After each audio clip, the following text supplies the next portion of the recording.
This is the Porsche Cayman GT4, the fastest and most focused Cayman ever created. It's the work of the GT roadcar division within Porsche's motorsport arm, and we caught up with its boss, Andreas Preuniger, for a guided tour of the most exciting Cayman yet. So Andreas, tell us why Porsche is choosing now to release the Cayman GT4. I think now there's the GT3 and the GT3 RS. They offer enough room for an entry-level model, which is at the same time the top model of the 981 range. I shouldn't forget that. And we always like to get our hands on the mid-engine car and play with it. And it's a little rebel in the GT model line, but it's a youngster to be taken seriously. I always say it's a distinct character. It's equipped with a lot of sporting goodies from the GT3 cars, a lot more than meets the eye when you just see the car from the outside with its aggressive bodywork. So a lot of things underneath in the suspension, front suspension, rear suspension, wheels, brakes, and philosophy of the systems is all GT. It's the same equipe or the same team of people that doing the GT3 and RS cars that developed this car as well, along with the race cars.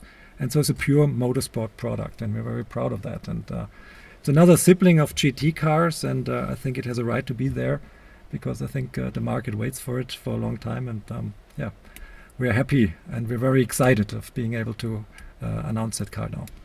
You mentioned there's a lot of the 911 GT3 in this car. Yes, it is. How different are the characters of the cars?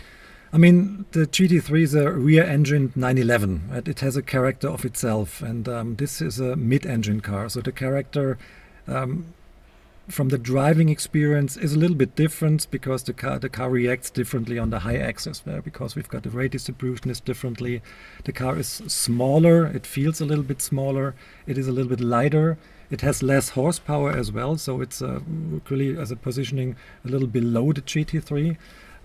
It has a different engine note as well, but still with all this differentiation, it's from the first mile you drive the car, it's a pure GT car, and that's what we really hope to achieve.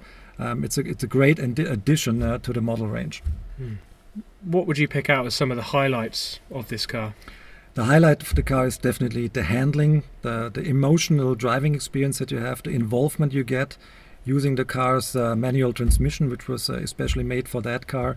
And we answer to the call of the market in that case, because we can only do one version, either a PDK or a manual transmission. And for that entry-level car, we decided to make it manual because there's so many people that they don't care about the tenth that you can shave off with the PDK, which is for a GT3 and RS very important, I think, because we have competition from all over. This car in its class, it's almost a standalone product at the moment. So we try to combine and do the best of both worlds. Make a car that's very, very competent on the racetrack and has a pole position in its class, and at the same time make it a really analog, old school, I would say, a driving experience that our customers are expecting from a GT car. Now we've got this 6-cylinder engine out of the 911 and features such as the carbon brakes from the 911 GT3. Talk us through some of the spec features of the car and why you went for those features. So the whole front suspension we have in the car is totally derived from the GT3. There's not one interchangeable part with the Cayman. So the wishbones are forged aluminum. They're split wishbones, so you can alter the camber. That the ride height is adjustable. We have the dampers that we use on the sport dampers that we use on the GT3 as well. We have a great donator for the hub, which is the turbo, the 991 turbo. It's a 5-lug hub, as you might have noticed. And the upright is from the GT3, the bearings are from the GT3, the stabilizer is from the GT3, a little bit derived, but everything is lent from the bigger brother here in the front axle. And the brakes are normally standard 380 steel all around, as in the GT3, same calipers, same rotors. And the optional brake is the 410 PCCB and 390 in the back, which looks a little bit oversized on the car, which I like, which is cool. And on the rear axle, we made a total new approach. We got a new cross member, which is reinforced, a totally new part. We made new uprights. We used new sport dampers, upside down aluminum ones as well. Helper springs, very lightweight. So it's all this GT philosophy that went into that car. The brake ducts, if you're looking at the brakes, are totally new. So we are tracking the car quite extensively in development to make it a super bulletproof track tool as well. So that was the first where we started with. And the ride height is lower. We made special wheels for the car, which are very lightweight and from the first glance noticeable as GT wheels because they're very, very much familiar with the GT3 styling.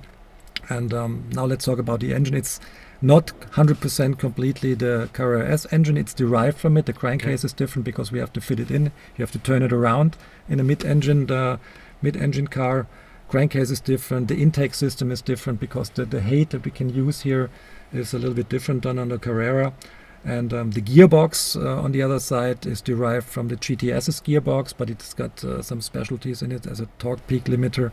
It has bigger flanges and other drive shafts, so we beefed it up in the crucial areas.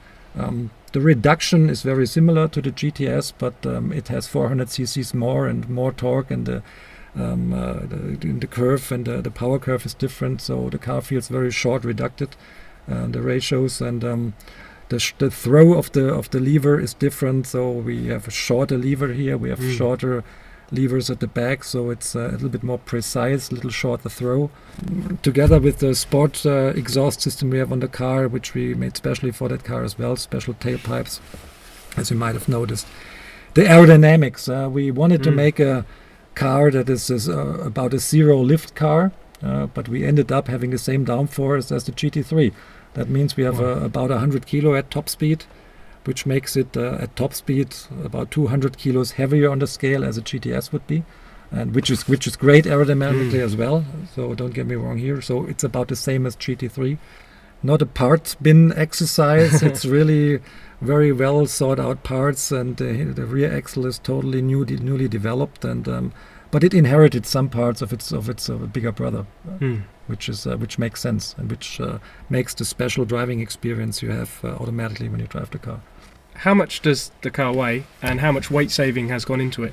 It's a 1,340 kilos. It's the same as a GTS, but you have to consider you've got all the stuff on board, like the bigger brakes, a lot bigger brakes, all the GT3's beefed up suspension components. So we were not looking at making this a lightweight exercise. We were looking for a very sturdy, usable track car that is at the same time very light. I mean, 1340 kilo with a full gas of tank, with a full fuel tank is quite something. Talk us through the styling inside and out. Why does it look the way it does? Is that form over function? It's definitely form follows function. I just told you about the aerodynamical efficiency of the car. We have about the same aerodynamical coefficient than a normal Cayman series, and still having the downforce of a GT3. And this is a purely functional design influential things at the front. If you look at the car, it's not styling, it's function.